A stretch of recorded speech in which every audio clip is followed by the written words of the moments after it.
നമസ്കാരം സുഹൃത്തുക്കളെ. ഒന്നുമില്ലെന്നേ, വെറുതെ പെങ്ങളുടെ വീട്ടിൽ വരെ പോയതാണ്. പെങ്ങളുടെ മകളുടെ കുട്ടിയൊന്ന് കാണാൻ. ഇവിടെ അടുത്ത് കുമ്പൂത്തി എന്ന് പറയുന്ന സ്ഥലത്താണ്. ഇടയ്ക്ക് കുറച്ച് കാടും കാര്യങ്ങളൊക്കെ ഉള്ളതുകൊണ്ട് വെറുതെ അങ്ങ് എടുത്തതാണ്. വെറുതെ കണ്ടു നോക്ക്. രാവിലെ ചുമ്മാ കറങ്ങാൻ പോയേക്കാം.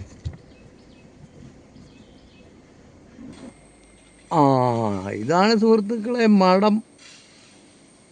ഇത് പഴയ ഹോസ്പിറ്റലായിരുന്നു, കോരത്തോടിലെ ആദ്യകാലത്തെ ഹോസ്പിറ്റലാണ്. ഞാനിവിടെ കുറച്ച് ദിവസം കിടക്കുകയൊക്കെ ചെയ്തിട്ടുള്ളതാണ്. ഇപ്പോഴിവിടെ കന്യാസ്ത്രീകൾ മാത്രം താമസിക്കുന്നതൊക്കെയാണ് കേട്ടോ. സുഹൃത്തുക്കളെ, നമ്മൾ കോസറി ഷാപ്പിനെ സമീപിച്ചുകൊണ്ടിരിക്കുകയാണ്. നമ്മുടെ ഒരു സഹോദര സ്ഥാപനമാണ്. പനറാണിയുടെ ഒരു സഹോദര സ്ഥാപനമായിട്ടുള്ള കോസറി ഷാപ്പാണ് ഇത്. ഇവിടെയാണ് കേട്ടോ നമ്മുടെ രവീന്ദ്രൻ വൈദ്യർ താമസിക്കുന്നത്, നമ്മുടെ സ്വാതന്ത്ര്യ സമര സേനാനി. സുഹൃത്തുക്കളെ, നമ്മൾ മടുക്കെ സമീപിച്ചുകൊണ്ടിരിക്കുകയാണ്. മടുക്ക് ജംഗ്ഷനിൽ നിന്നും വലത്തേക്കാണ് നമുക്ക് പോകേണ്ടത്. പിന്നെ ഇവിടെ ഇച്ചിരി നേരത്തെ ചെറിയ പർച്ചേസും കാര്യങ്ങളൊക്കെ ഉണ്ട്.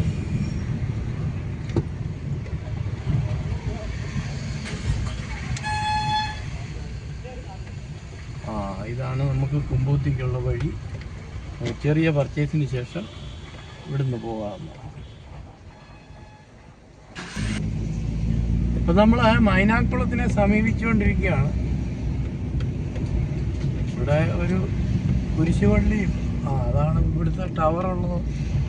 ഈ കാണുന്നതാണ്. ഇതാണ് നമ്മുടെ മൈനാക്കുളം ജംഗ്ഷൻ എന്നൊക്കെ പറയുമ്പോൾ ഇവിടെ ഒരു കുരിശുപള്ളിയൊക്കെ ഉള്ളതാണ് ആ കാണുന്നത്.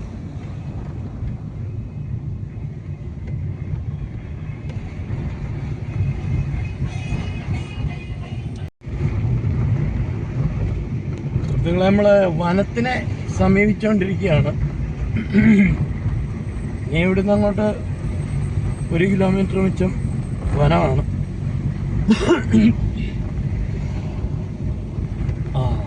വനമേഖല സംരക്ഷിക്കുക, രക്ഷിച്ചു കളയാം.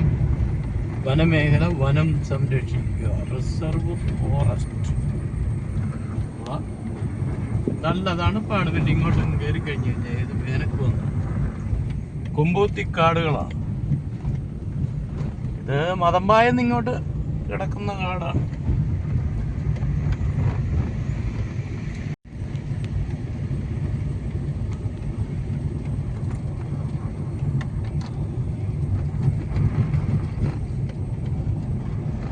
തിരിച്ചു വരുമ്പം നമുക്ക് ഇവിടുന്ന് വേണ്ട വള്ളിയൊക്കെ കൂടെ നല്ല സംഭവം കേസുകളാണ്. തിരിച്ചു വരുമ്പം 2 പടമെടുത്ത് കളയാം.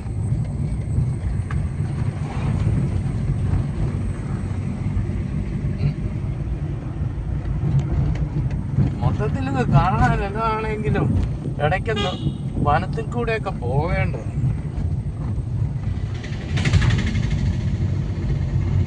ആനയുണ്ടോന്നും കൂടെ നോക്കണം കേട്ടോ. ഇവിടെ എല്ലാം ഭയങ്കര ആനകൾ മിക്കവാറും വരുന്നുള്ളതാണ്. ഈ കൊമ്പൂത്തിക്കാട്ടിൽ കൂടെ ക്രോസ് ചെയ്യാൻ മാതമ്പായാലും റബ്ബറിന്റെ എല്ലാം മൊത്തം തൊലി കളഞ്ഞെന്നൊക്കെയാണ് പറയുന്നത്. പണ്ടൊന്നും ആനയ്ക്ക് അങ്ങനത്തെ ഇടപാടൊന്നും ഇല്ലായിരുന്നു. ഇപ്പൊ തോട്ടത്തിലോട്ട് കയറിയിട്ട് റബ്ബറിന്റെ എല്ലാം ഒരു 1.5 ആൾ പൊക്കത്തി തൊലി പൊടിക്കുവോ. വെള്ള നിറത്തില റബ്ബറൊക്കെ നിൽക്കുന്നു. എന്തായാലും വന്യമൃഗങ്ങളുടെ ശല്യം.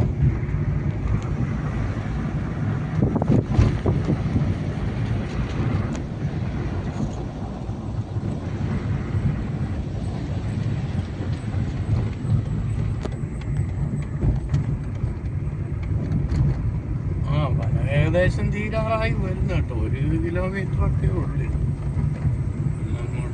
ഞാൻ ചെല്ലുന്നത് കണ്ണാട്ടുകാല എന്ന് പറയുന്നൊരു ജംഗ്ഷനിലേക്കാണ്.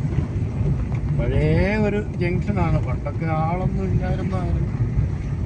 ഇപ്പൊ കുറച്ച് കടകളും കാര്യങ്ങളും ഒക്കെ ഉണ്ട്. ഇതാണ് കണ്ണാട്ടുകാല എന്ന് പറയുന്ന ജംഗ്ഷൻ.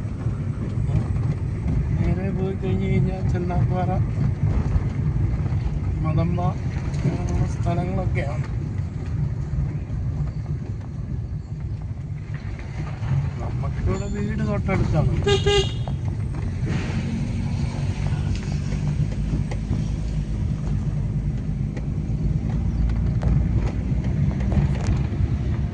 വനത്തിന്റെ ഭാഗം കഴിഞ്ഞു. ഇനിയിപ്പം കുറച്ചുകൂടെ കഴിഞ്ഞാൽ തോട്ടം മേഖലകളും കാര്യങ്ങളും ഒക്കെയാണ്.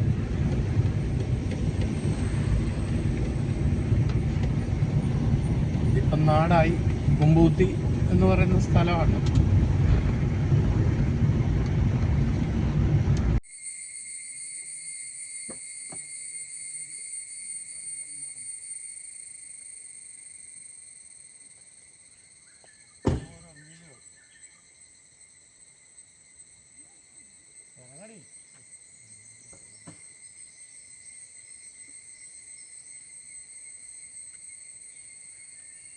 അപ്പം ഇതാണ് ഈ കാട് വള്ളി എന്നൊക്കെ പറയുന്നത്.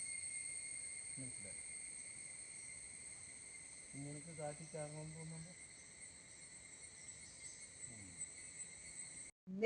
ആ പെങ്ങളുടെ മകള് കുട്ടി ചുവരാൻ തുടങ്ങിയിട്ടുണ്ടല്ലോ. അടിപൊളി.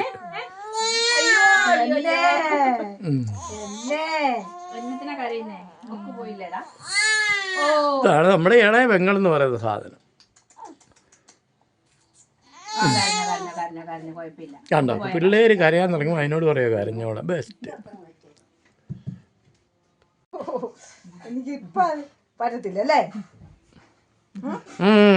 നോക്കുന്നുണ്ടോ?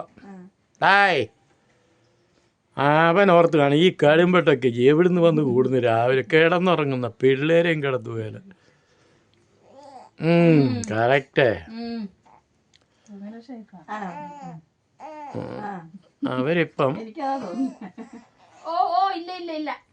എനിക്ക് പാപ്പം വേണ്ടെന്നല്ലേ പറഞ്ഞേ? പാപ്പം കുടിച്ചിട്ടുണ്ടെന്നല്ലേ പറഞ്ഞേ? അതിനെ കരയിച്ചു. മറ്റൊരു വീഡിയോയിൽ കാണുന്നവരെ ബൈ.